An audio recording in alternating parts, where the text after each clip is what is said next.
Welcome to the Could Be Better podcast. I'm Chris Perry. I am Chris Perry, Colin McGuire.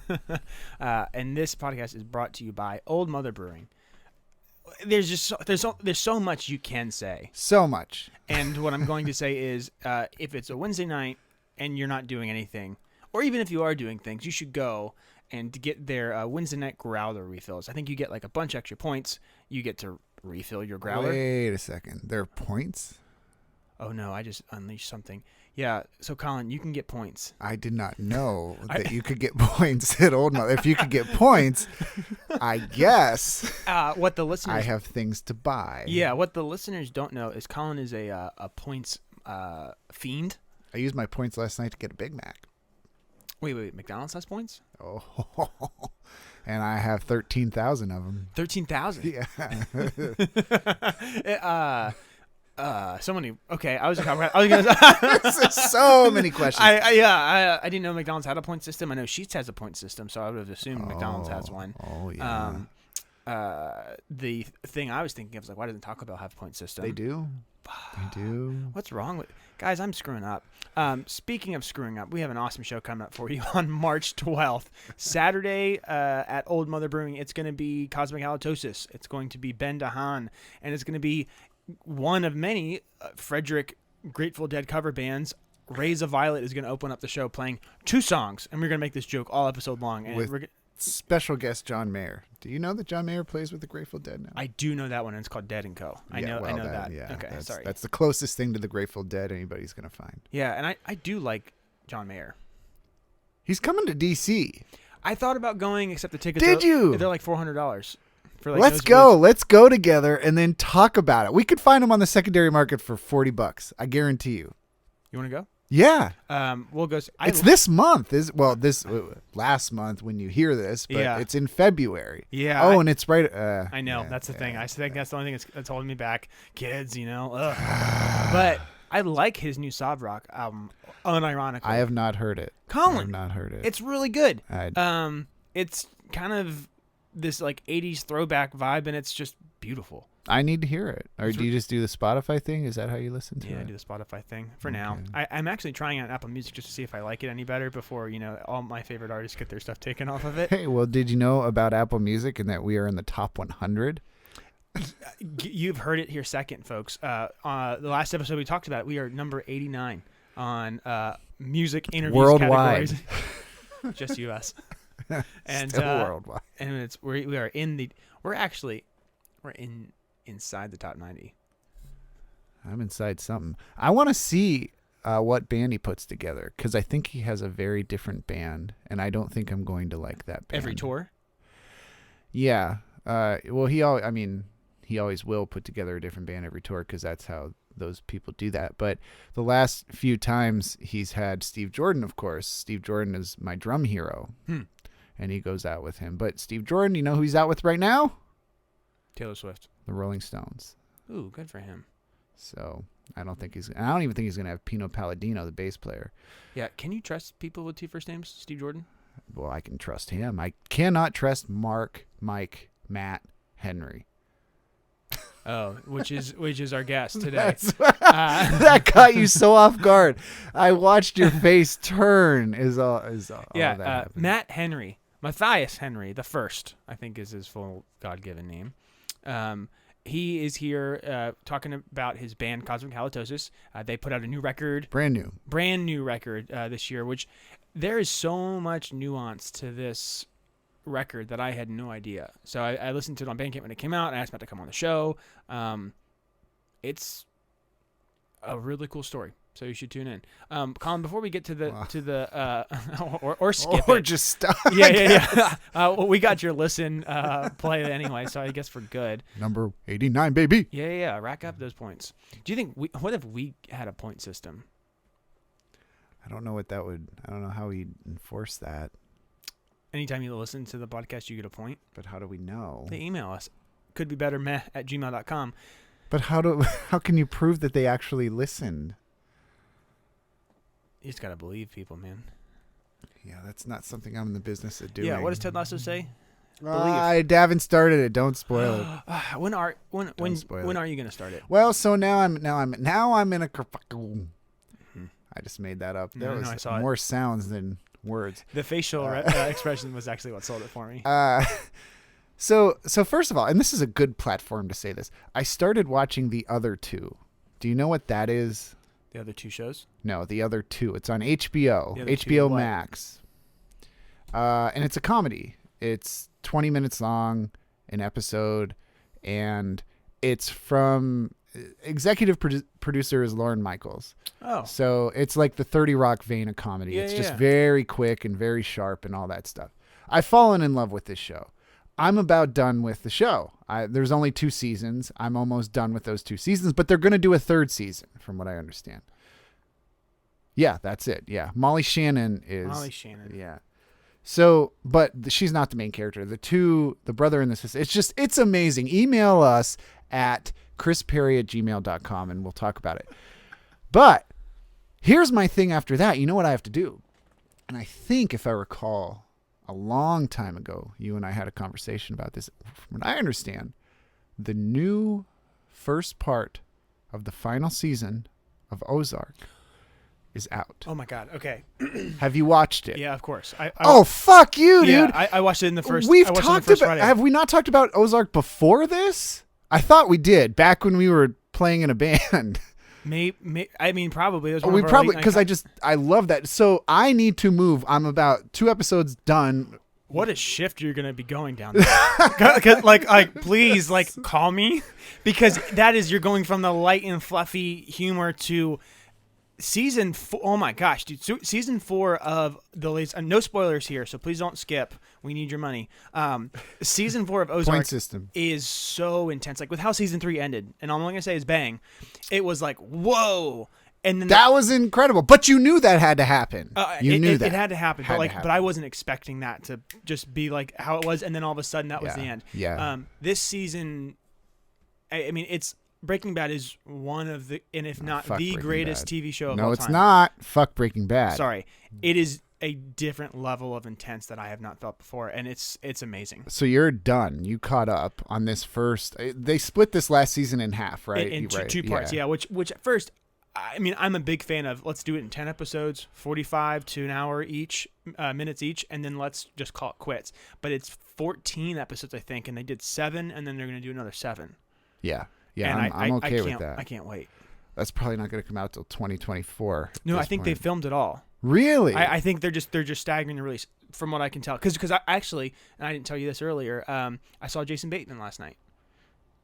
What? Yeah, so there's at the podcast. yeah, that the podcast thing. Yeah. Yeah. So it was the Smartless podcast taping down in DC. We're recording. Did he this talk about it? Did he talk about Ozark? At all? They made a joke about it, but that was about it. Well, okay. Before you go forward, the other two, the male lead in the show, the other two, Oh yes, reminds me of Jason Bateman. Yes. Yeah. It's the face. I think it's a little bit of the eyebrows, the expressions. But wait, what are you talking like you've seen this? No, I looked at. Yeah, but when you see him, but he also has that same delivery. That's funny. Like it's all very dry. It's all Yeah. very, and I love that. Same. I love it. Yeah, Arrested Development is one of my favorite. Yeah, TV well, shows. that is number 2 on my list of all-time favorite TV shows. What's number 1? The Wire. Wow, rest in peace. So, rip until somebody makes a movie. I'm sure. I hope not. They need to leave it alone. Let it be. It is what it is. Let it be. That's $150,000 now we owe Michael Jackson, and you are the worst. I gotta watch this, right? I have to watch. And you know what I propose to you? I think we do a special Could Be Better podcast episode, just you and I, after I finish the first half of the last season of Ozark, just talking about Ozark. That headline sounds so unappealing. Just Kristen and Colin talk about the first half of the last season of Ozark. Julia Garner has won my heart. She is the best. Every award she's won, she's deserved. This season is even more so. Really? She is incredible. And actually somebody that I work with, I'm going to forget her name, but Marty Bird's wife, Jason Bateman's Laura wife, Linney. Laura Linney. Yeah. I think she's amazing. I'm a huge fan. Huge fan. Huge fan. And my coworker just like shit all over her. Be like, oh, she's the worst. She ruins everything. I'm like, whoa, what planet are you from? Can you believe this? On wrestling Twitter, I saw a tweet from somebody, because the only thing that I subscribe to is the wrestling Twitter. Yeah. It said, she's never been more ruthless than she is in these episodes. Yeah, is that yeah. true? I am scared of her. Yeah, like I mean, it is insane. What's funny is like the first recollection I have of Laura Linney as like an adult was she did a bit with Colbert right when he went on to the Late Show. They did a bit about Folgers coffee, and the whole idea was like, what's the jingle for Folgers? Folgers in your cup. Yeah, and she's like, but what if I don't want to put it in my cup? And then like it's like, no, you have to put it in your cup. She's like, well, I don't want to. The best part of waking up. Yeah. It was funny. I'll send it to you. Yeah, I have to see that. You never saw Love Actually? Because she's in that. Is Love Actually with Jack Black? Or is that, it's like the romantic comedy around Christmas time. It has 1,000 people in it. It's British. Everybody knows. I feel Love like Actually. maybe I've seen it, but isn't there another? The Jack Black one isn't it like 4 Christmases or something? Like that? No, fuck that. I love that we've made this shift into movie podcast now. We went from like fast food shit that we put in our bodies to, hey, this is what we're watching, and now we're excited about it. So here is an awesome thing that we're excited about. Matt Henry from Cosmic Halitosis is going to talk to us about a bunch of stuff. Here we go.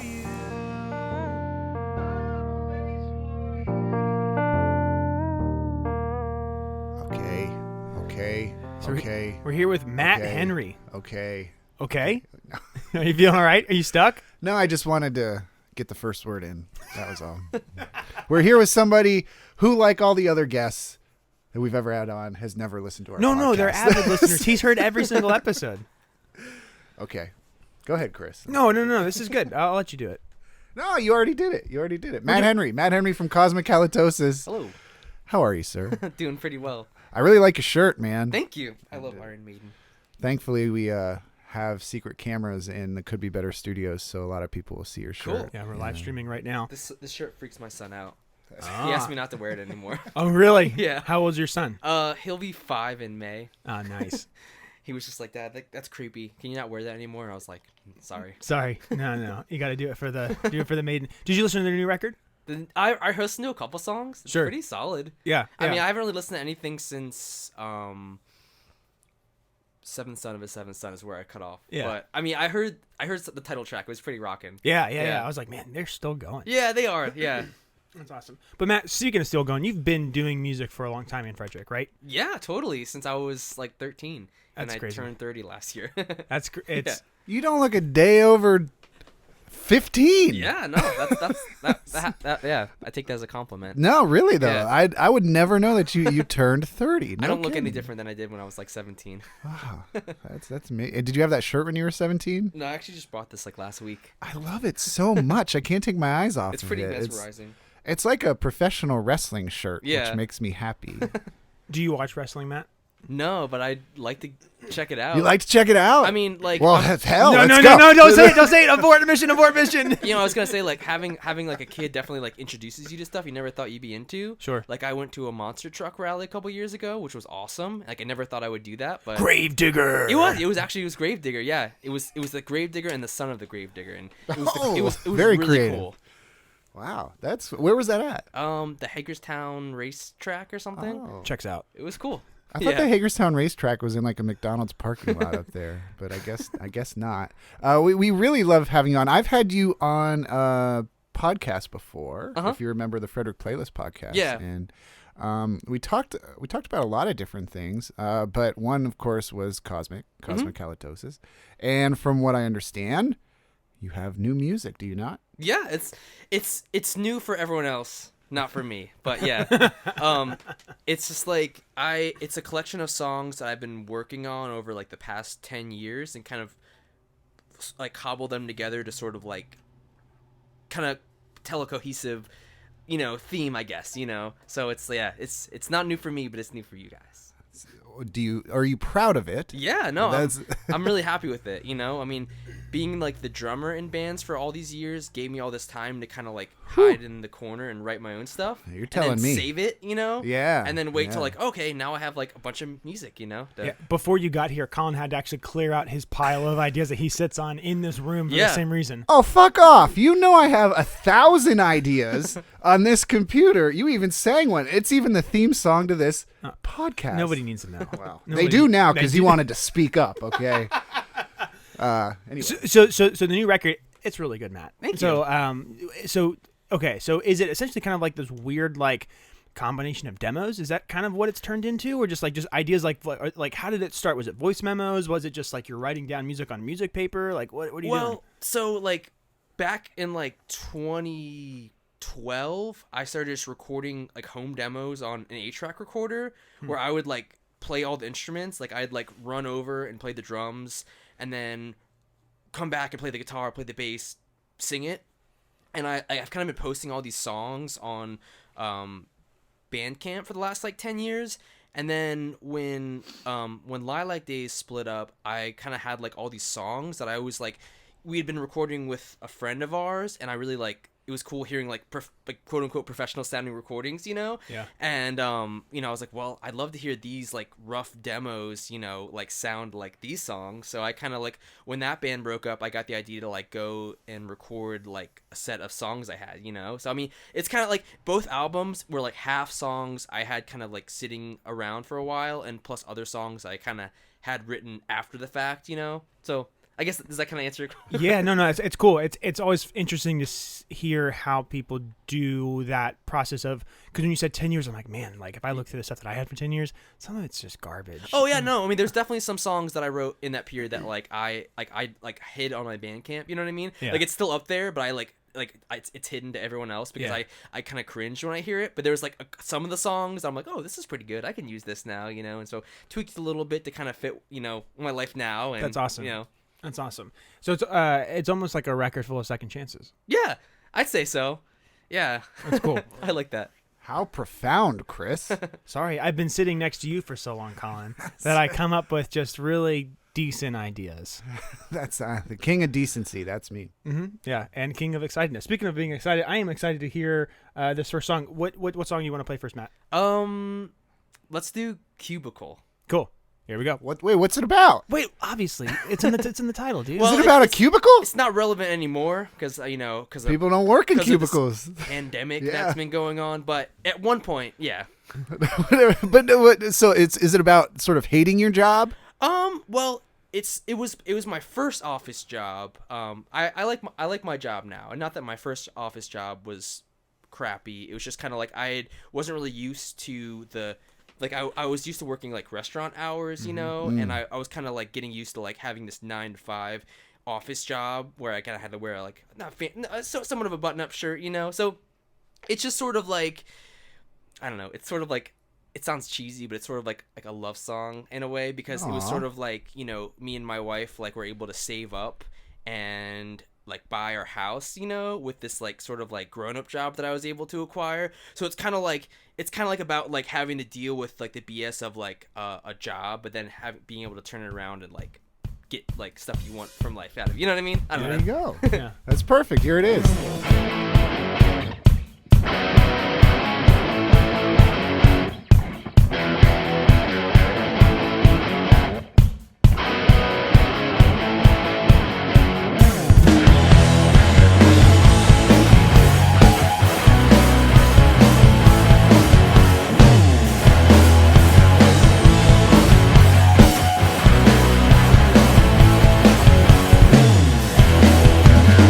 Don't wanna wake up, get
Cubicle Love Ballad. The song's so good. So with this song, we talked about a little bit about what it meant. Does it still mean the same to you now? Sure. Yeah. I mean, like it's weird because having the songs being written over a 10-year span, like, so sort of like the general theme of the album, if it's okay if I kind of go into that a little bit. Sure. It's just sort of like the transition from like being a teenager to like kind of having to start to do adult stuff. And, you know, a lot of it kind of deals with like, you know, for me, like I dealt with like substance abuse over like a while, you know, and sort of like knowing that maybe like, okay, I might have an issue. I don't really know how to deal with this life stuff, and I don't really know how to fix this issue. And then, so it all kind of comes together at the end. You know what I mean? So it's kind of funny because like like the song "Single and Ready to Mingle" is about like being single and being really lonely and depressed and going to shows and like not having a partner and just sitting there with your beer, being like you know. And then on the flip side of it, it's like getting married and having a kid, and I don't really talk about that stuff as much, but it's sort of like a full circle of life kind of thing. I don't know. Yeah, and I mean 18 to you know, I mean how long have you been married? Sorry, 5 or 6 years. I think. Okay, it was 2016, so it'll be 6 years this year. Okay, so 18 to 25 ish. Mm-hmm. Those are some big formative years. Yeah, and it was wild. I mean, because I went from like being like, you know, okay, I have this really like crappy like food job that I hate, but it's just so I can get enough money to go on tour with my band, and I sleep in like on a mattress in my like, you know, downtown apartment, and like, you know, and then all of a sudden, oh shit, I'm married and I have a kid now, and like, wait, what just happened? You know what I mean? So it's just sort of like this transition from like, you know, kind of like, you know, like just kind of like looking out for myself, and that's all I really had to worry about. Then like all of a sudden, oh shit, like now, like it's not all about me anymore. You know what I mean? And that kind of helps you kind of put things into perspective, you know? You mentioned though, you mentioned too, like the full circle of you said you struggled with some substance abuse before. Where like does that influence your writing now? To talk about that, be able to, is that a release? Yeah, I mean, I'll be totally honest. Like I haven't really written a lot of music in a while. Like I've had like enough songs that I can kind of coast by. So I'm kind of like, I'd like to see where this goes. You know what I mean? So it's gonna be a new feeling. Is yeah, that yeah. Yeah. Because it's kind of like a lot of the songs in this album are kind of like being in the problem, and now I don't want to like, you know, life changes every day, so I'm not trying to like make some bold statements, but I'm sort of like on the other side of a lot of things I was dealing with. So now I'm sort of like thinking like, now it's like I'm not really miserable anymore, you know? So I'm like, what do I write about now, you know? Can you tell me the secret? I don't know. Yeah. I don't know the answer to that. But yeah, it's just like, I just don't, yeah. So I'm just like, shit, I can't write songs about being happy, you know what I mean? Like that. Well, that kind of bleeds into something too. And I like to ask this with Chris being, of course, the star of the show. You know, you are a father, you're a husband. Uh-huh. Did that or does that change your approach to songwriting, and how did it affect your relationship with music becoming a father? Because Chris, I guess by the time people hear this, will be a father. I should be, yeah. Okay, yeah. When's he should be here on the 28th. So this month? On this month, of yeah. February. February, yeah. Thank That's you. awesome, man. Well, congratulations. Yeah, it's gonna be amazing. Oh, I'm really happy for you. Yeah. Does that change your relationship with music though? Yeah, I mean, definitely. I mean, like, one of the things, I don't know, like, I mean, like I said, like, you know, before before all this stuff happened, I just kind of felt like, okay, like I put a lot of pressure on myself, you know, and I was just like, if I'm not like actively involved with music, I don't really like myself, you know, and I'm not really I don't really feel like I'm doing, it's like music was always my life, you know, like number one.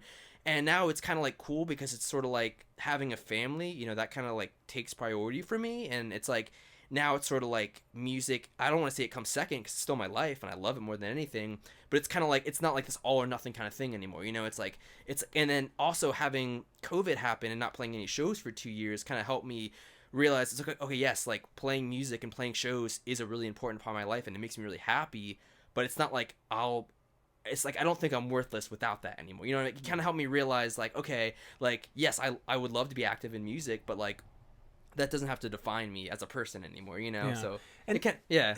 But that's so cool that sometimes it's like the absence of something realizes that you didn't need that thing in the first place. Yeah. And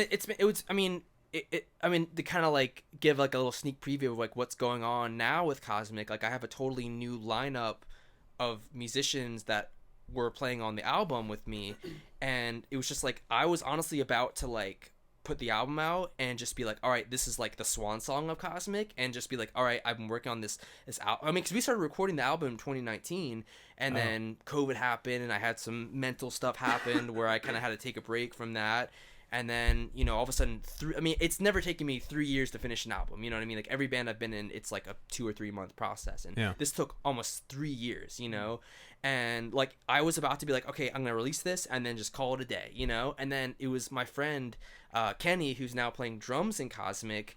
Like he was just like, dude, like you gotta keep going, you know? He's like, cause like I would go to his house and he'd be like, I've been listening to your songs, like I want to play drums, and I'm like, I don't really want to do these songs anymore. And he kind of like he motivated me to get back into it. And then he got his friend Jake to come in on bass and just totally like revamp the whole thing, you know? Like, and that was really cool. Like it's always been like me like kind of like being the driving force behind it, and now it's cool to have someone else be like, dude, like we can't give up on this, you know? And so it really just kind of pushed me back into it, because I was about to be like, yeah, you know what? I had a good run and I'm good, you know? Well, but if you were gonna walk away and you didn't, now that you didn't, do you feel like you could do this forever? Like it's one of those things that it is for fun and pleasure and satisfaction in that way, where it's not like I gotta go, grind. Right. I just love this. Yeah, I mean, it's just like if I'm playing, because like I got to the point where I was just like, I was talking to my friend, and he's a musician, and he's got a couple of his own bands.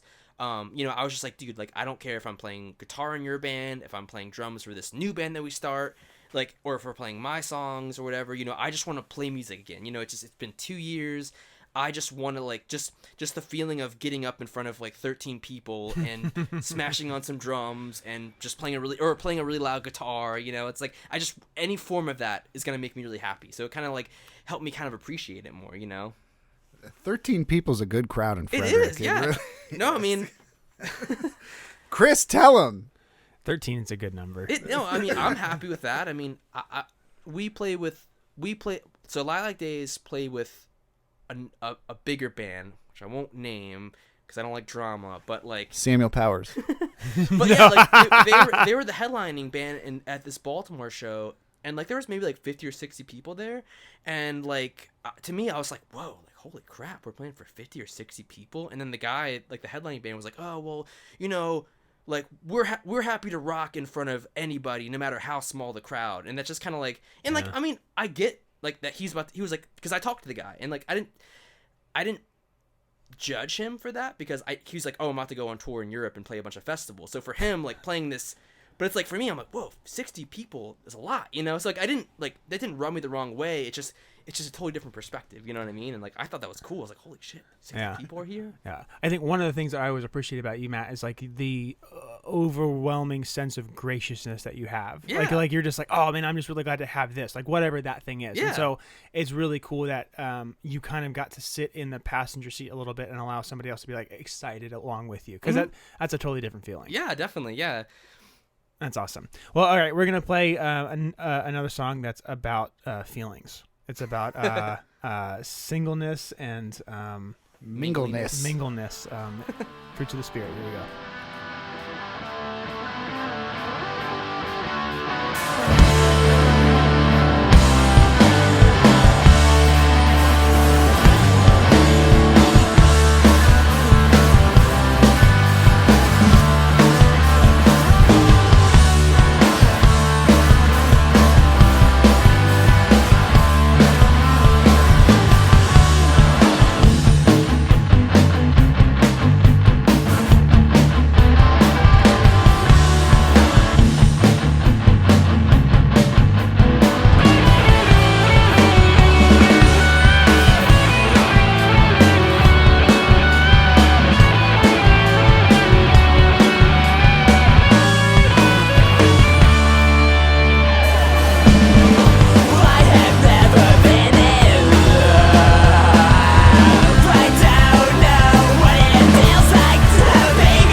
guys, so good.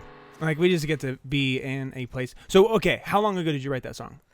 That song, I think that was like 2012 that I wrote that song, because that song was, the main riff of that was very inspired by a King Tuff song, and I really like King Tuff, and like it was right when his self-titled album came out, and it was just like, I think it was the Riff to Bad thing. Yeah. It's just like the open D, like where he just kind of goes up and down the D scale. I was just like, I really want to write a riff like kind of like that, you know? So a lot of my songs are basically just like me getting really inspired by another song and being like, well, I'm going to write my own version of this song. Like I'm a shameless, you know, copier, I guess. Sure. Not a copier, but you know, it's like, it's hard not to get influenced by stuff you hear, you know what I mean? It can all be traced back to like a source, you know, from somewhere, you know? Yeah. Yeah, I mean, every Dub Motorcycle song we wrote was kind of like... Hey, you can go to hell, all right? You fuck go to hell. Do you have a serious question for our fabulous guest, or you just want to shit on me for the rest? I'll probably shit on you for the rest of the episode. We're fine. That's fine. That's fine. So I want to know from you, somebody who has been in multiple bands here, Lilac Days, obviously Cosmic, and then didn't you play with Evan for a minute? Owens? Yeah. I played in Dumb Valley for a little bit. Are you still doing that, or is that no? No, I'm not in Dumb Valley anymore. Was that good bands in town? Mm-hmm. What are some of your favorite? Oh, I'm gonna sound so like stupid here, but it's been so long. I don't even know who's around anymore. You know, we think this, and we book shows. Yeah. I mean, the last I saw Chris at a show like in June last year. At Old Mother, yeah. I think it was the Eagles Club. Oh. Where, upstairs or downstairs? it was. Oh, it was upstairs. It was the one we were supposed to play. Yeah. Marshall Fuzz. Yeah. Yeah. Well, So- yeah. I kind of like wanted to. I came like, cause I was like, I'm gonna come see Double Motorcycle. We weren't there, but Yes! Retribution! Okay, so but here's... that was a good show. It was an amazing show, Yeah. except that Double Motorcycle didn't show up. So... Okay, so we talked about this, and I will try to keep it cool. We talked about this maybe a couple episodes ago.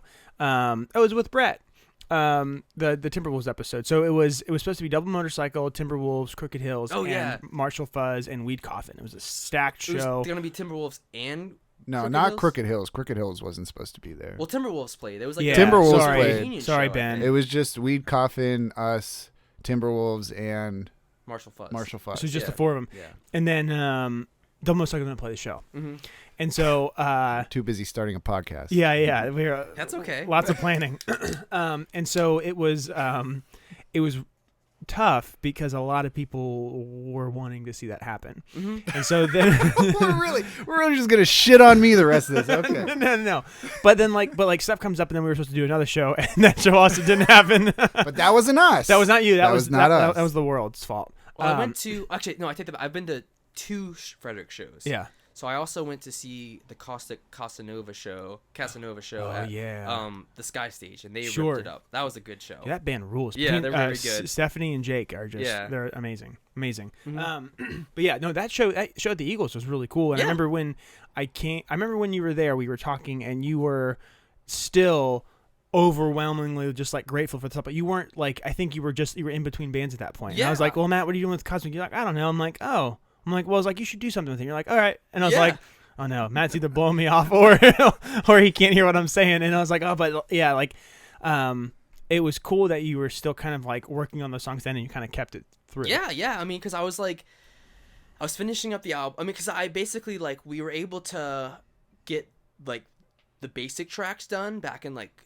the beginning of 2020, and then it was almost like it kind of made me like, so you know, I'm a perfectionist like when it comes to like recording stuff, because like I'll sit there and like be like, oh man, like I could have added a harmony there, or I could have like added a cool like lead part there, and I'm always hearing like different things flowing in my head, and like having like a year, because I basically like we started in 2019, recorded for about 6 months, and then all of a sudden like I couldn't go record for a year, so I just sat there. So basically I had like the basic tracks of all these songs, and I kept going back and be like, oh shit, I gotta go back and add this part. So finally, like after like I think it was like the beginning of 2021, I was able to, you know, kind of when things were sort of going back to some sort of normalcy, I was able to go back and start recording again. And like I said, like I spent that whole year like Brian Wilsoning that shit, just being like, oh my god, I gotta add this part, I gotta add that, and shit, what was the? I'm sorry, I totally lost. No. I don't think it was the question.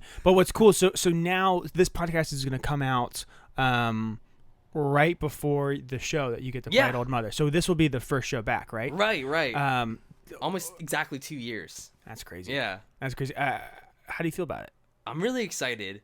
I'm really excited because like the last show we played was at Cafe 611, and it was March 2020.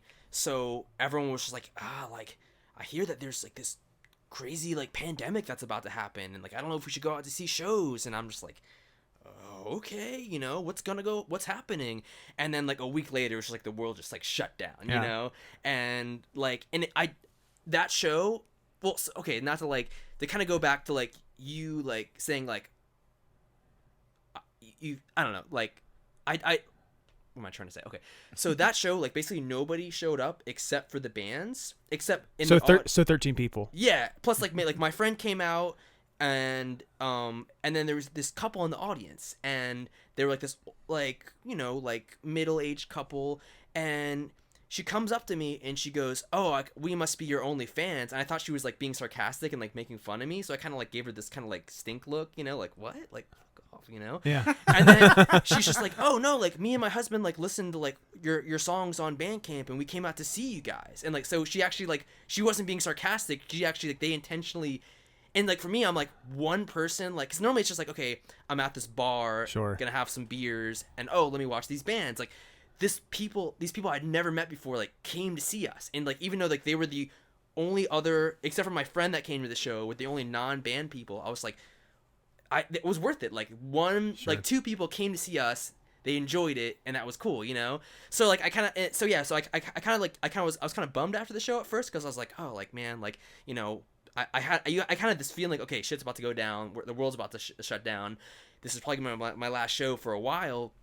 And then having that person say that to me was like, oh, cool, like they came out to see us, so it was worth it, And like a year later, I texted my friend Evan Braswell, who was filling in on bass for that show. Shout out to Evan. Yeah, what's he doing now? What's he doing? He's in Baltimore. Yeah, I knew he moved. He got married. Oh, so okay. And is he playing?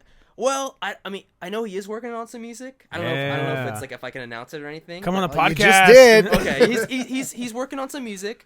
But yeah, like I remember like texting him like a year later, and he was just like, dude, like, because at the time we were both kind of like, man, like I don't know, I'm kind of like burnt out on these like Wednesday night shows, because we both have like grown up jobs now, getting up at 7 a.m, you like lug your gear into a bar and you're there till like midnight. We're like I don't know if I really want to do this for a while. And then like a year later, I was like, dude, I would do anything to be like at like a bar in front of 8 people, So yeah, so I'm really excited to get back at it, and like I've had lots of time to like practice my moves, and I've got some cool spins I'm gonna work on. Yes, you guys are so good. I don't remember if it was one of the things. I know Cosmic did at least one thing. Yeah. I don't remember if you guys did the benefit we did at the Eagles Club. Do you remember playing the Eagles Club? We did that one, and then we played the one at Guido's, I think the year before. Okay. Yeah. I remember walking in, because I mean, running those things is a hard thing to do. Sure. You've got to be in 1,000 places at once. There's like 80 venues that it's happening. Yeah, and I walked in and I saw you guys for like maybe 10 minutes or so, and I was holy fuck. I love the energy. I love everything that I saw, dude. Like it was so great. You cannot give that shit up. If you give that shit up, you're gonna lose a piece of yourself too. Yeah. I say that to Chris all the time, but he already gave up. I gave up. I sold it. But like, that has to be something you feel. You said you had to be talked in to keep going, right? I mean, I just like I mean, cause kind of like we were saying. I mean, I've kind of hit this like sort of fork in the road, because like I said, it's like for me. Even though these are all new songs for everyone else, like I've had most of these songs sitting around for like years, and it's just like I'm really critical of myself, and it's just like it's like personally like I'd be happy like if every like 6 months I go up and play like the same 13 songs for the rest of my life. But I'm like, do other people want to see that? You know what I mean? Like I'm like I don't want someone to come up to like a Cosmic show 5 years and I'm like, dude, he's still playing the same song. So I'm a little stressed not stressed, because I'm just like I gotta it's gotta like I don't want it to get stale, you know what I mean? Because it's like I said, I kind of hit this point where I'm like, I'm not really sure what to write about anymore, you know? Well, but that's the thing, and this goes to you as well. As an artistic person, even though you shun music and you hate music now. Just with you. Yeah, that's fucked up. But, like, those things, you don't, well, I guess in theory, you don't have to be sad to be inspired. Mm-hmm. You can be overwhelmingly happy to Right. be inspired Right. and have good things in your life to want to pursue or scratch the artistic itch that you have in your life. Yeah, yeah. But Chris shuns that. And I'm wondering if you will find your way back to writing again. I hope so. Yeah. I mean, we do have one song that I wrote during COVID lockdown that we'll be playing at the upcoming show. That's not on anything. So that's like a brand new song even for me. So I'm pretty stoked about that.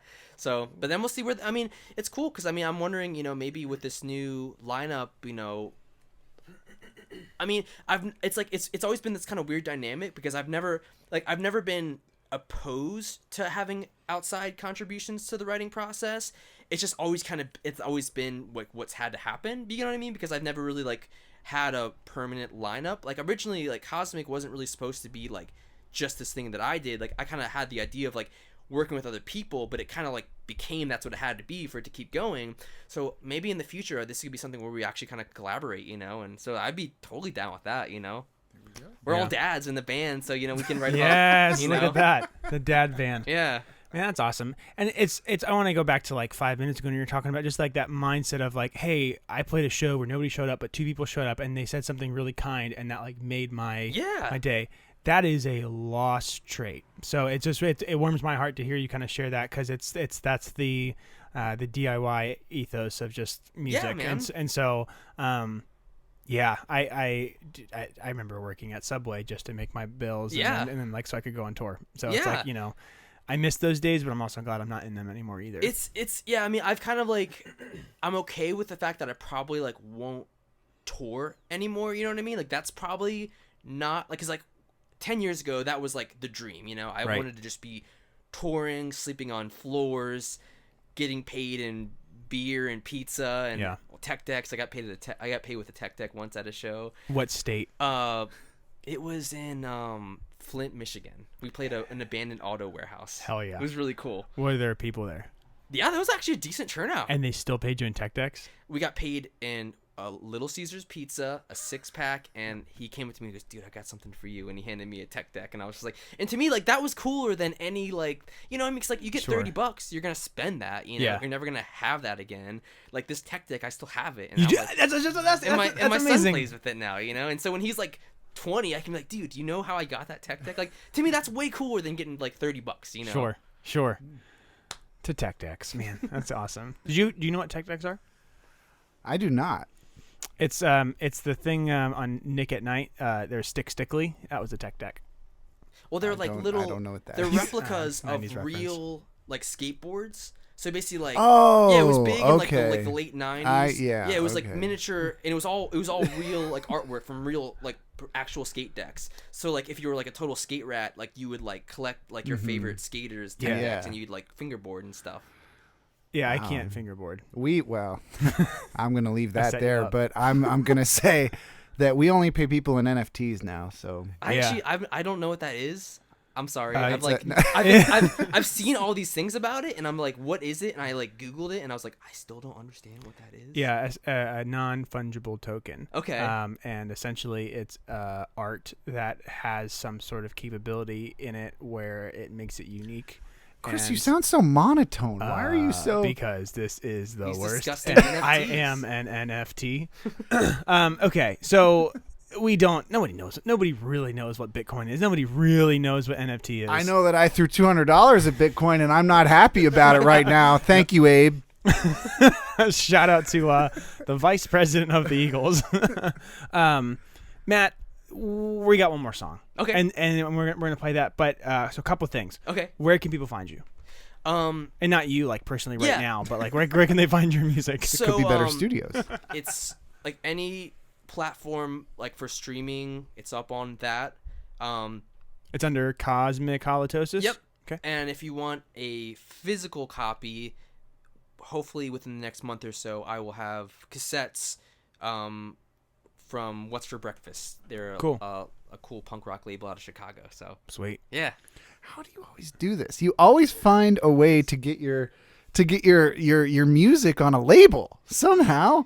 Like we have Could Be Better Studios label. Mm-hmm. You didn't shop it to us. No. We would have paid you. Yeah. Little upset. You just Yeah. I would just have to paid you in 2 Little Caesars pizzas, 2 6-packs, and no tech decks. Wow. Man, well, I don't think I'll take that deal. well, you can get fucked. Also, Colin, I'm really upset you didn't know what the tech deck were. Like, and then I made a joke about Stick League, which was like a 90s thing, and it was dumb. And No, I didn't know that either, man. I had the didn't. coolest tech deck collection, and Where'd it go? I left it at my dad's house, and he decided to throw them away. Wow. Like one day, I was like, "Dad, what happened to all those tech decks?" He was like, "Oh, those little skateboards." I was like, "Yeah." He was like, "Oh, I trashed them." Do you still talk to your dad? Yeah. Okay, cool. We made up after that. So, okay, so we figured out where to find your music. Again, the show is March 12th at Old Mother Brewing here in Frederick. It's going to be Cosmic Halitosis. It's going to be Ben DeHaan, which is a cool like emo acoustic artist from Baltimore. Covers the Beatles. Covers the Beatles. I like the Beatles. I don't know if he covers the Beatles. Look what you did. What Beatles song? Do you I don't know. know. Look at you. Don't let me down. Well, all right. That's another $50,000 we have to pay Paul. Now, what sucks is Michael Jackson, not Paul. I don't know the story. Do you know the story about that? This is the that? second time. Oh, Michael Jackson bought all the rights to the From Paul, Beatles yeah. catalog. Oh, sorry, guys. Just me. I guess it's just me and Tech Decks. That's all I know about. And then the opening band is going to... And apparently Frederick has more than one, but it is a Grateful Dead cover band called Raise a Violet. Whoa. Yeah. So you're going to get lit on some shrooms and then come watch them play 2 songs. 2 songs, 45 minutes. Yeah. That's what that's going to be. Yeah, it should be a good time. So, okay, free show. Doors at 6:30. Again, March 12th. It's going to be awesome. Tell us. Well, Yeah, this last song. Can you introduce this last song? Okay. Well, this is a kind of a weird so this song is kind of okay. I was thinking about this today actually. So, I think the cool thing about being able to write music is that like you can take a situation and make it like way more extreme than it really is, because that can kind of connect to people. And the example was, I love how Fade to Black was written about when James Hetfield's favorite Marshall stack got stolen, and he basically wrote a song about contemplating suicide. And like I never knew that until years later, because like I mean that's such an amazing song, and like that I'm sure it helps a lot of people. And then to come to find out, like, I mean, like, that sucks if your Marshall stack gets stolen, but, like, to write a song about contemplating suicide, you know, like, that's extreme, but, like, that doesn't matter. It's like you can take this feeling, and so this song, not to compare myself to James Hetfield or anything, but, like, this You song, just did. that's what I hear. you know, this song was just about, like, having people that were really close to me do things that were unsavory, you know, but, like, the cool thing about this song, for me, is like as the years went by, it almost became about myself, you know what I mean? Like it's like I almost felt like I was stabbing myself in the back because I was doing things that I wasn't happy about. So it's like, you know, like maybe okay, I could say maybe this was inspired by certain situations, but it wasn't like this song is about that situation. It's sort of like, you know, and then it's sort of like morphed into its own thing, you know. So I don't know. That's a rambly kind of thing. No. I mean, perspective is an important thing, and so sometimes time gives you that. So that's cool.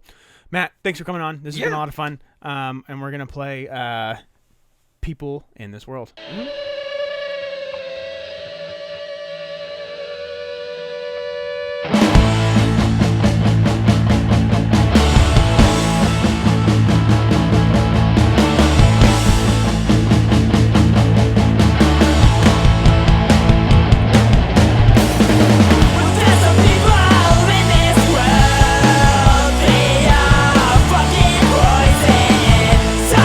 Around you, they can trap you.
The Could Be Better podcast is produced by Chris Perry and Colin McGuire from the Could Be Better Studios in Frederick, Maryland. Follow us on Instagram and Facebook at couldbebettermeh.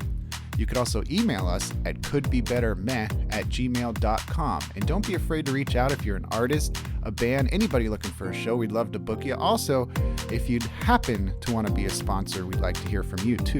Subscribe to us on Apple Podcasts or follow us on Spotify or wherever you listen to your podcasts. Give us a 5-star review if you like what you hear and want to hear more. And also give us a 5-star review if you don't like what you hear and definitely don't want to hear more. His name is Chris Perry. This is Colin McGuire. And we are out of time. For now, this could be better.